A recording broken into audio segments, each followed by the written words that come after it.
The Stafford Speedway weekly highlights are presented by GAF Roofing. 17 cars, 20 laps. The first feature of the night is underway. Jeremy Lavoie on the outside gets a better jump into turn one. Winter slides up the track. Patno looks 3 wide for a moment, but they're still door-to-door off of 2. Matt Winter's been getting stronger each and every Friday night. Working magic. Winter moves in, takes over the lead. Lavoie tries to get the car down. Patno is there. They sway to the right and sway to the left. All of a sudden, here comes Clement. Clement has got to get in line quick or else Terrio will fill that hole. Clement's going to try to get down there. He made a little contact with Hammond. He can't get down there. Up front, Jeremy Lavoie moves to the bottom under Winter for the lead. Meanwhile, the guy that won last Friday night here at Stafford is coming to the front of the field. That, of course, is the machine that's working its magic. And up front, we've got now a bid for the lead. Lavoie on the bottom, trying to complete the pass on Winter, coming off of 4. He's not quite clear. Now he is. Lavoie to the lead, Winter the second. Now Devin Jensick moves under Patno for third. Devin Jensick pulls off a nice move. Bid up front. Lavoie's lead is gone. It is Matt Winters working his magic to the inside. Winter takes over the number 1 spot. Here comes the guy contending. It is Devin Jensick in a bid for second. While that's happening, the rabbit chased by the dogs suddenly is Matt Winter. Winter can almost feel the fact. Look at the bid for second now. Here comes Hammond. Hammond dives to the inside. Rich Hammond takes back the second spot. Devin Jensick drops back. He'll challenge again on the inside. White flag is out, and that battle for second is allowing Winter to pull away as he looks for his first career win at Stafford. Jensick takes second back from Hammond, but it's all Winter out in front. Winter continues to dive deep down into turn number 3. Off the 4th turn. They work their magic back to the line, and the checkered flags are out.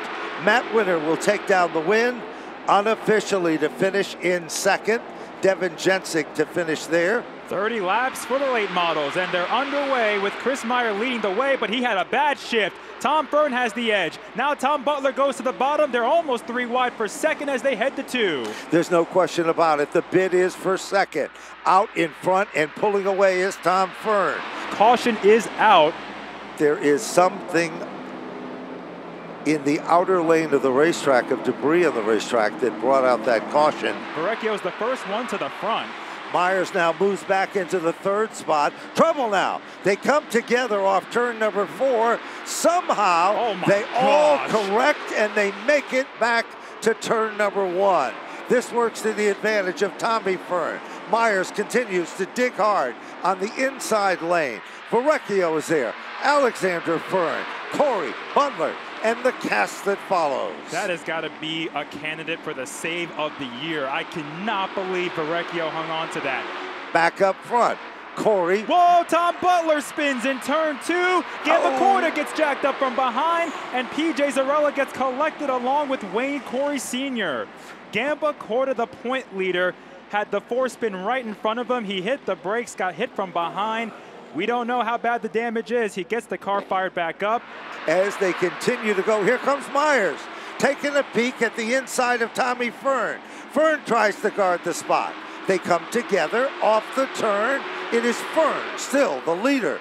But here is Myers. Myers continues to, whoa! As Fern goes up the hill. Myers takes the lead. Here they come down the back straightaway. Fern is shuffled from the lead to the bottom of the top 5. Double checkers are waving. Chris Myers has done it. He will take down the late model feature. Wayne Corey Jr. to finish in second. Paul Verrecchio for 3rd.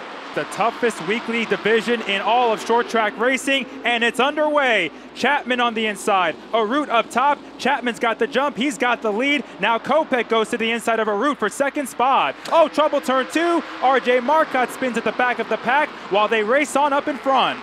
It is now Flynn who takes over the 3rd position. Todd Owen is hungry. He's growling. Oh, they come together. Owen, no place to go, and we've got Other cars involved. That's Bassett. That's atop the right front of David Arut's car. Talman made the outside work for a lap or two on the last restart. Can he do it again? No. Chapman slides up in front of the 3 and takes the lead. But Talman's right there. He might make a move to the bottom. And here he goes, dive bombing it into turn 3. Troy Talman takes the lead. The Casella Waste Machine moves to the front of the class. That 82 is fast. If he can clear the 24, he will waste no time going for the lead. Further back, they were 3 wide, they're stacking up. Corner, hard in the wall. Owens involved, Flannery's involved, DiMatteo, Tyler Berry, Marcotte, and Kopeck. Wow. And that all started between, I think, Marcello Refrano and Keith Rocco. They were almost 3 wide. There was no room. It's going to be tough to get by the leader, and Talman is not going to give up the bottom. Christopher peaks up high. Talman is going to stay down low. The white flag is in the air. Talman is looking for win number 2. Christopher is looking for win number 2, and there's 1 lap to go. Deep into turn number 1, final time. Talman, who's driven an amazing race. He's on the inside. Michael Christopher up on the wheel on the outside lane. Bottom of turn number 3, working their magic off 4. Troy Talman looks to see the double checkers in the air. He will take down the win. What a finish. Talman hangs on for dear life and scores his 2nd win of the season. Get ready. Double greens are out. Oh, and they're trouble. wrecking. Blocks them. Charland, Pearl, Sears, Matthews, Paul LaRue as everybody scatters trying to avoid the mayhem. Amanda West is involved. Chris Vians is involved. As Morrison and Fuller lead the field to the green flag. Let's try this again. Oh, Mitford doesn't go. Gets hooked by Nick Anglais. Chapman goes through the grass. And once again, we have problems right on the start, or in this case, the restart. And it brings out the yellow again. This time, we make it to the bottom of turn 1. Megan Fuller puts the number 2 car, the Deuce, at the front of the field. Josh Morrison now trying to shake off the bid in the outside lane. But Pearl is giving Hubby quite the push going into 1, allowing Hubby to pull right back up with Fuller in turn 1. They race dead even off of 2, and there's that run coming off the corner for Hubby. He's just about clear of Fuller. Megan Fuller continues to try to guard the inside lane. Nicholas Hubby is there, and we've got 2 cars spinning. That's David Webb and Austin Goff in turn 4 while they battle on from 2nd on back. Tyler Chapman is there. Off turn number 4, back to the stripe. Megan's got a nice run in the outside lane. Pearl on the bottom had a great run off of 4, slides up a bit, might have made contact with Hovey as they race side by side for the lead. It's been a long time since we've seen Pearl win. He's trying to break that drought. It's been almost 2 years. He rides Hovey up the track coming off of 4, but they're still neck and neck. Down into turn number 1. Pearl puts the Darling Auto Machine into the lead. Different lead change. Here comes Chapman. Tyler Chapman with a 41 car.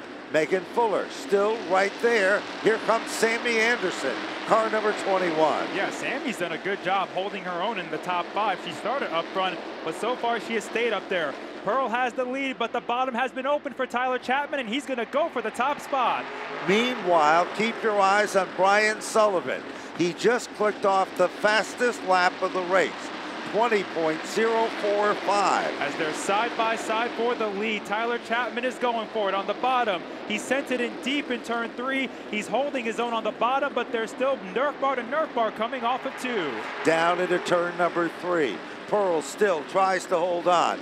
Chapman makes some magic to the inside. Chapman, by a bumper, is the brand new leader. Not done yet. Still off turn number 2.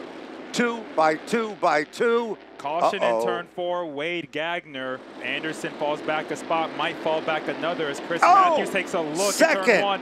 Pearl and Hubby tangle. That's a battle for 2nd spot, and Pearl winds up going around.